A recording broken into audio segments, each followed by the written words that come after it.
Geografía de tercero, de Eduardo Sacheri.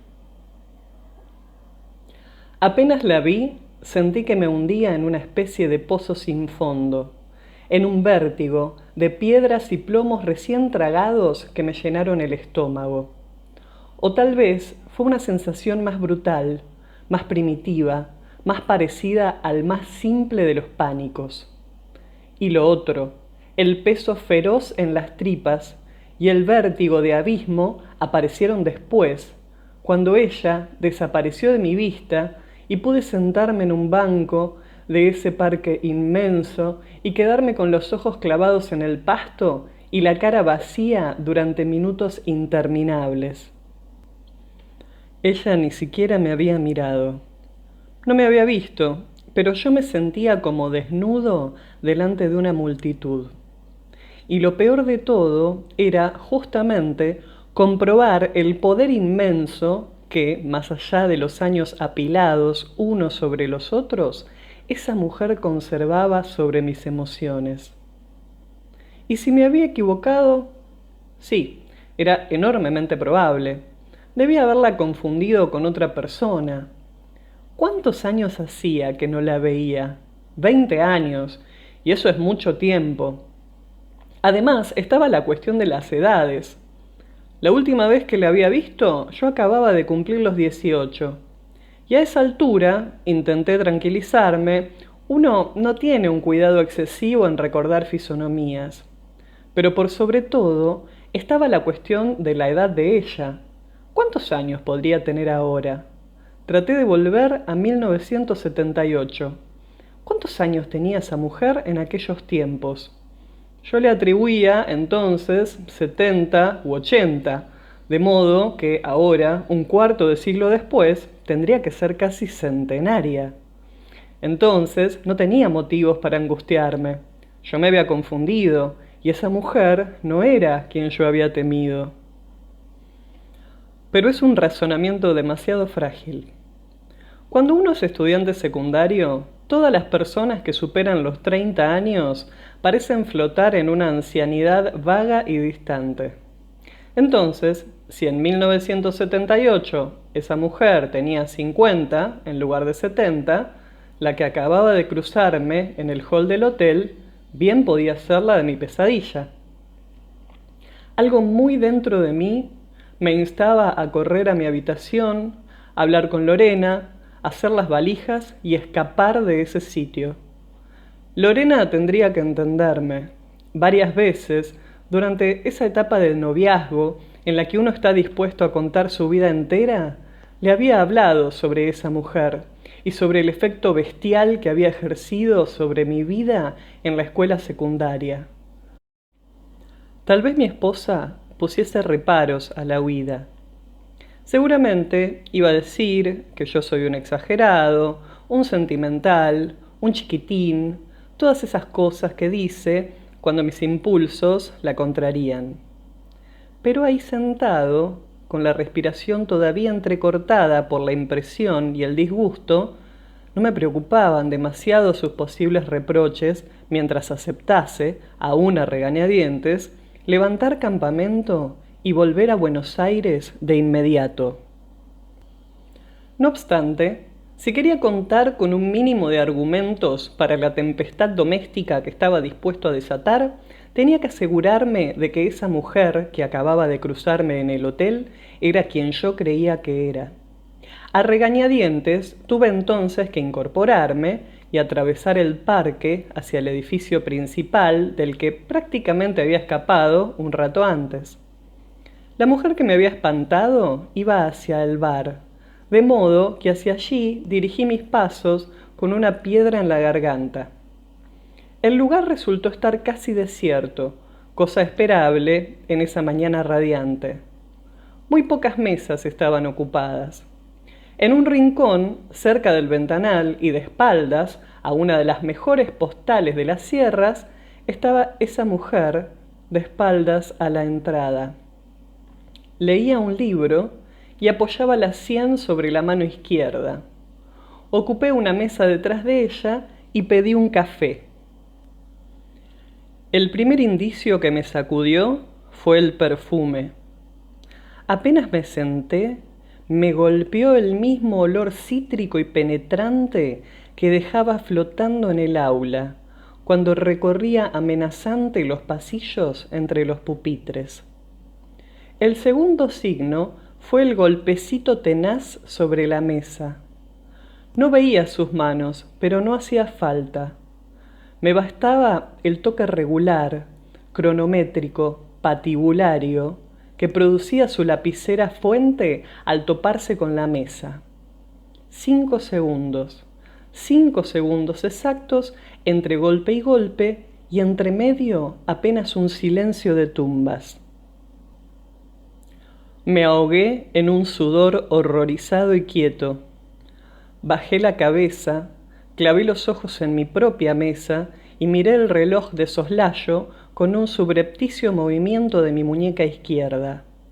Cuando tomé conciencia de mis gestos, me sentí un imbécil, porque, aunque era un terrible grandulón de casi 40 años, acababa de adoptar la actitud corporal de los 15, la de 1978, la del tercer año del Nacional de Morón, la del cuarto banco de la fila de la ventana, la de las 2 primeras horas de los jueves, la de la clase de geografía, la de la tortura interminable de la profesora Hilda Ceruti de González. Era su perfume, y era la nuca recta con el pelo corto, y era el toc-toc de su lapicera Parker azul sobre la mesa de un hotel de la sierra, y era tan extraño volver a encontrarla allí, luego de 20 años, que hubiese sido para reírse a carcajadas, si no fuera que en realidad me daban unas ganas de llorar que me moría. Hilda Ceruti de González y el pantano terrorífico de sus clases eran el compendio angustioso de todo mi horror de aquellos años de silencio, obediencia y desesperación. Encontrarla allí era como volver a esos días de amargura. Desde que uno entraba al Nacional, en primer año, le llovían las historias sobre esa mujer endemoniada. El espíritu se iba macerando en las anécdotas feroces de sus crueldades, de sus desplantes de hielo, de sus ataques de ira, de sus arbitrariedades impredecibles. Como ese engendro nos esperaba en tercero, teníamos 2 años enteros para escuchar sobre ella y espantarnos, empequeñecernos y desear nacer de nuevo en otro universo que no la contuviera. Cuando el primer jueves de marzo de 1978, Hilda Ceruti de González ingresó lentamente en el aula y se paró junto al escritorio y nos miró con las piedras grises y heladas de sus ojos y movió levemente la cabeza hacia los lados, abarcándonos en una panorámica acongojante, y sus labios se torcieron en una mínima mueca de desprecio, y suspiró profundamente y se dio vuelta y anotó en el pizarrón con su hermosa letra cursiva las 22 letras de su nombre completo como una sentencia irrevocable. Entendimos que todo lo que nos habían dicho y anticipado era cierto, y que en el fondo se habían quedado cortos. Hilda Ceruti de González era una mujer cruel, despótica e inconformable, y en aquellos años esas características la volvían poco menos que la profesora perfecta. Así nos lo hacían notar el rector y sus alcahuetes en cada oportunidad en que se presentaba la ocasión de alabarla. Durante sus clases estaban prohibidas las preguntas, ni qué hablar de pedir permiso para ir al baño o de cuchichear con un compañero. Dictaba y escribíamos, hablaba y callábamos, gozaba y sufríamos. Años después, y por casualidad, me cayó en las manos un libro de geografía americana, amarillento y viejo, muy breve, editado en Chile. Al hojearlo, descubrí, con cierta sorpresa, que podía anticipar renglón por renglón su contenido. El autor era un tal Bustamante, y estaba impreso en 1942, y si podía adelantarme a cada oración, era sencillamente porque para aprobar geografía de tercero con Hilda Ceruti de González tuve que aprender a recitar de memoria desde el primero al último renglón de mi carpeta. Descubrí así, en mi madurez, que mi carpeta no era sino la versión manuscrita de ese librito. Aquella mujer no solo era cruel, sino además una ignorante que recitaba a su vez de memoria los párrafos de un antiguo librejo olvidado y suficientemente ignoto como para que nadie advirtiese la maniobra y el plagio. No me atrevo a decir que eso volvía estúpida su crueldad, porque supongo que cualquier crueldad es estúpida, pero al menos diré que su ignorancia tornaba aún más estéril esa crueldad. Siempre iniciaba sus clases tomando lección. Hacía las preguntas en voz baja, casi en un murmullo, y jamás las repetía. Nos concentrábamos en ese murmullo hasta casi sentir dolor en los oídos. Odiábamos al compañero que hiciera crujir el pupitre, o que tosiese, o se sonase la nariz mientras nos tocaba el turno, porque si osábamos preguntar ¿qué? ¿Cómo? La bruja aquella consideraba que nuestra distracción merecía un 1 inapelable. Cuando mencionaba nuestro apellido, debíamos ponernos de pie y responder sin demora. Si nos salíamos una palabra del dictado previo, estábamos perdidos. Sin alzar la voz, decía otro apellido, y el aludido debía a su vez pararse y continuar en el exacto punto de la equivocación del anterior. A los que erraba ni siquiera les ordenaba sentarse. Era la única decisión que dejaban nuestras manos. Podíamos tomar asiento enseguida o podíamos seguir de pie un rato. A ella le daba igual, porque el aplazo ya estaba sellado en su libreta, y estábamos desahuciados sin dudas y sin apelación posible. Cuando sonaba el timbre, nos dedicaba la única sonrisa de la mañana, y aunque era una sonrisa hueca y extraña, era posible que estuviese realmente contenta, porque el recreo era su momento de gloria. Afirmaba el maletín negro en la mano derecha, levantaba el mentón, dejaba que su cara se llenase de una serena soberbia y salía al patio. Creo que era la profesora que más tardaba en llegar a la sala de profesores y la que primero salía hacia el aula al tocar de nuevo el timbre. Pero no lo hacía por puntualidad, sino para exhibirse ante la multitud de pibes. A su paso, todos callábamos, nos quedábamos quietos, bajábamos los ojos y apenas salíamos de su campo visual, nos librábamos de la angustia que nos había dejado su presencia fugaz, comentando con el compañero más próximo la última de sus fechorías. Y ella, estoy seguro, se derretía de placer en esos murmullos que nutrían y engordaban su leyenda. Nadie se atrevía a ensayar ni la mínima burla o morisqueta a sus espaldas, porque era sabido que tenía ojos en la nuca. 2 ilusos lo habían intentado, uno en 1969 y otro en 1976, y los había hecho expulsar sin más trámite. Después de rendirla 7 u 8 veces, pude aprobar geografía de tercero y egresar del secundario. Nunca volví a verla, hasta esa mañana desolada, 20 años después, y ahora la tenía delante, más vieja, algo más canosa, un poco más flaca, pero igual de opresiva que entonces. Traté de pensar. Era ridículo hablar con Lorena, hacer la valija y escapar del hotel. Pero en mi desesperación se me ocurría que era una alternativa excelente. También podía ahogarla en la pileta de natación, asfixiarla en su pieza o precipitarla al vacío por un barranco. Pero soy un tipo pacífico y el carácter no me da para semejantes cosas. Pagué el café y me puse de pie, empujando un poco la silla hacia atrás de madera. El crujido me perdió. Haciendo uso de sus antiguos ojos en la nuca, Hilda Ceruti de González se dio vuelta y me clavó las piedras frías y grises y filosas de sus ojos. Le sostuve la mirada, no por osadía, sino por la sorpresa de verla vuelta hacia mí. Pero no estaba preparado para lo que ocurrió después, porque casi en un susurro con sus palabras cortas y su voz un poco chillona, me estampó. ¿Así que usted es de la zona de Morón? Yo también. Mire qué casualidad encontrar a alguien de allí en un lugar tan lejano como este. Sentí que las piernas me tambaleaban. Encima de todo era adivina. ¿Cómo había sabido semejante cosa con solo mirarme? Al momento entendí. Yo llevaba puesta una camiseta blanca y roja del Deportivo Morón, con escudo del Gallito y todo.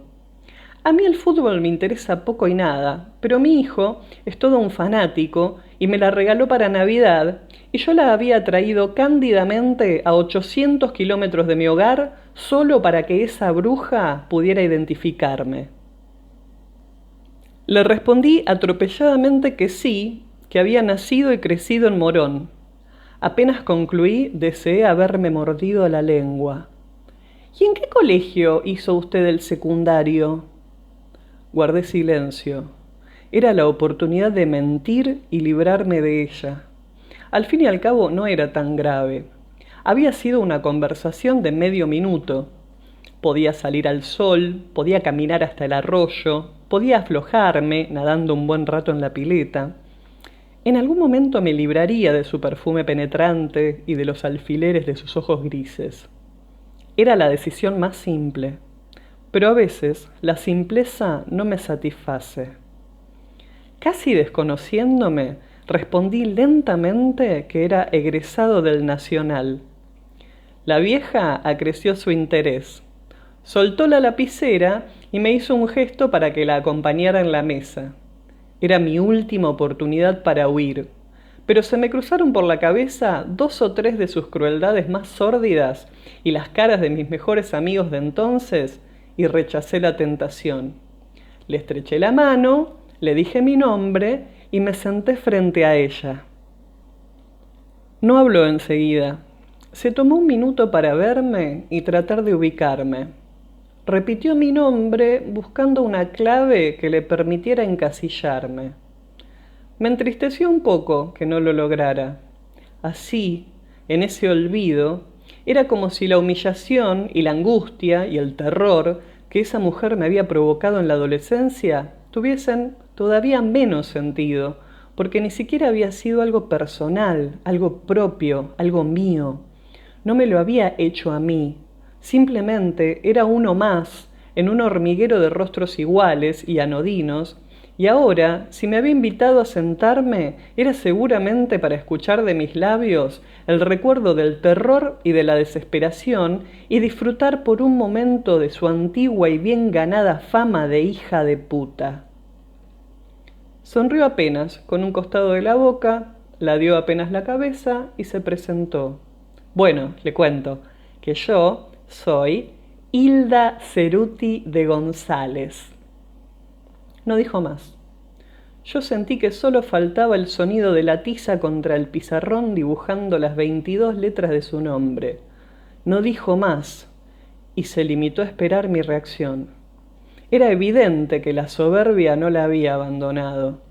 No dijo que había sido profesora, ni cuál era la materia, ni el curso en el que había dictado sus clases. Sabía que no hacía falta y que su tenebrosa celebridad podía prescindir de las aclaraciones a las que se ve obligada la mayoría de los mortales. Yo soy de esas personas que suelen lamentarse de las contestaciones que dan y de las reacciones que tienen. Cuando discuto con alguien, cuando alguna persona me trata con descortesía, o cuando alguno se pasa de piola y se me adelanta o se burla de mí, suelo ser tímido, corto, torpe y nunca elijo las respuestas adecuadas.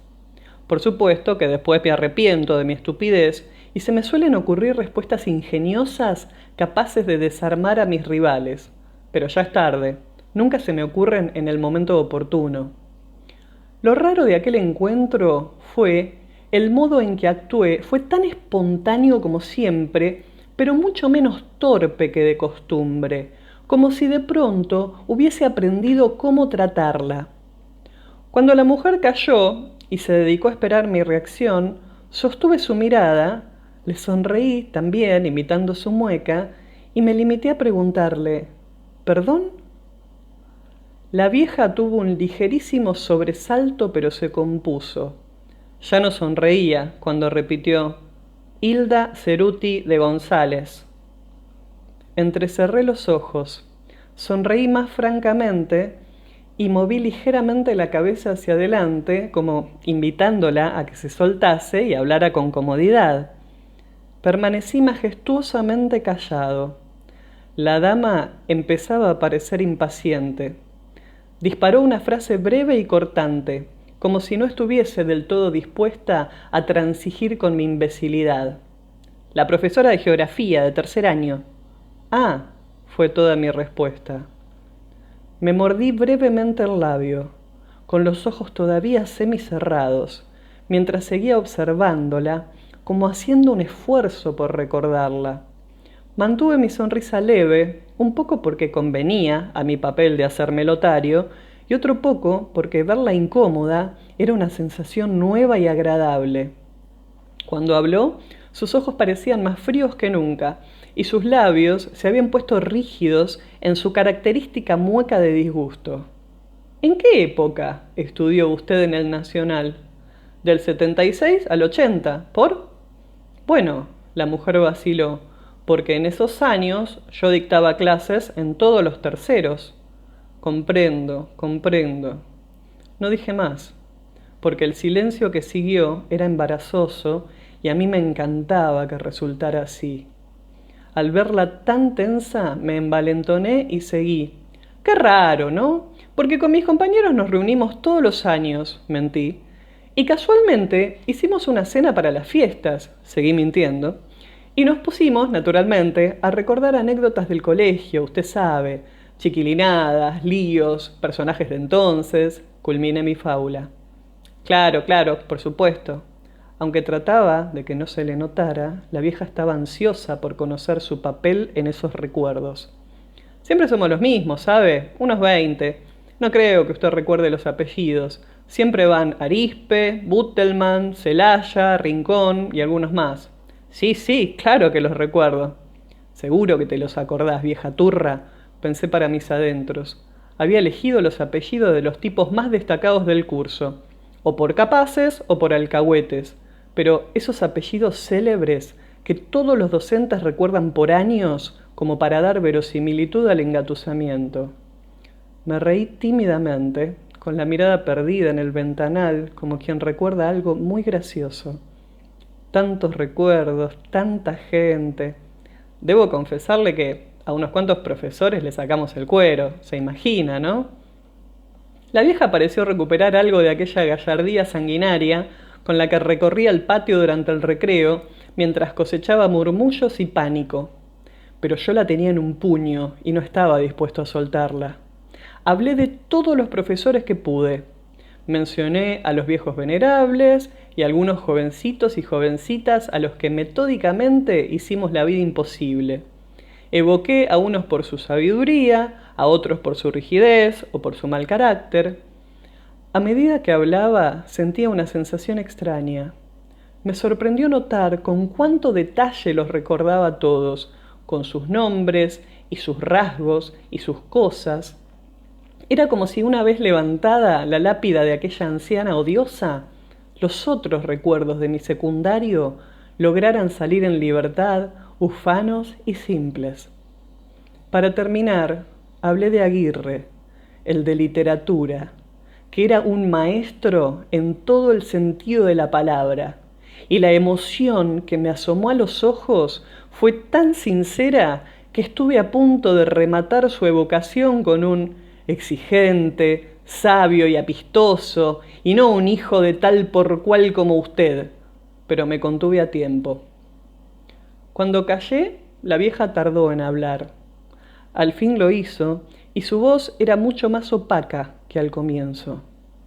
Veo que tiene grandes recuerdos del colegio, muchacho. Sí, sí, señora, muchos recuerdos.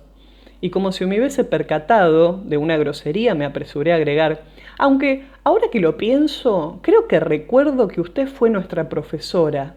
Puse cara de estar esforzándome en el recuerdo. En primero y segundo tuvimos a Tolosa. En cuarto a Nicotra. Claro, sí, señora, cómo no. Ahora me acuerdo de usted, por supuesto. Hilda Cherriti de González, seguro. Ceruti, no, Cherretti. Aunque la vieja me corrigió sonriendo, era evidente que hubiera preferido acogotarme. Ceruti, perdón, por supuesto. Miré el reloj, pero ahora lo hice ostensiblemente, con ambos brazos apoyados sobre el pupitre, digo, sobre la mesa del bar. Si hubiese estado menos eufórico, habría notado que era el mismo reloj, regalo de mi abuela, que intentaba espiar durante el tormento sin fin de las clases de la vieja. Pero en ese momento sublime no me detuve a considerar el aspecto simbólico del gesto. ¿Qué hora se ha hecho, señora? A propósito, no la había llamado profesora en toda la conversación. Me incorporé y le tendí la mano. Cuando estreché la suya, la noté fría y húmeda de transpiración. Salí. Caminé por el parque rodeando el edificio. La divisé a través del ventanal que se abría sobre el paisaje de la sierra. Ella había vuelto a abrir el libro, pero tenía los ojos fijos en la mesa del costado. Ya no marcaba ningún punteo con la lapicera que descansaba junto a su mano, y tenía una expresión terriblemente sombría y cansada. Parecía más pequeña y más vieja que una hora atrás. Estoy seguro de que el mozo, que se acercó a cobrarle en aquel momento, no habrá sentido ninguna fragancia cítrica y penetrante. Me di vuelta, caminé hasta el arroyo y me senté en una piedra grande. Hundí los pies en el agua clara y sonreí, porque me acordé de mi abuela, diciéndome que para algunos malparidos no hay mejor castigo que el olvido.